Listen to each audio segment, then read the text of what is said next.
yerlərdəki rəhbərlərdən də tələbim odur ki, iş yerlərinin yaradılmasına çalışsınlar, iş adamlarına şərait yaratsınlar. Təbii ki, onlara dəstək vermək lazımdır, çünki yerli istehsalın inkişafı həm məşğulluq məsələlərini təmin edir, eyni zamanda yerli istehsalı da gücləndirir.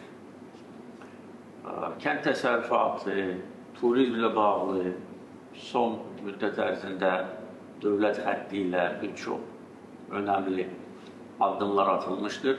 Bunu daha da genişləndirmək lazımdır. Xüsusilə turizm üçün cəlb edici olan bölgələrdə bu iqtisadiyyatın, bölgə iqtisadiyyatının kənd təsərrüfatı ilə birlikdə əsas amilini təşkil etməlidir.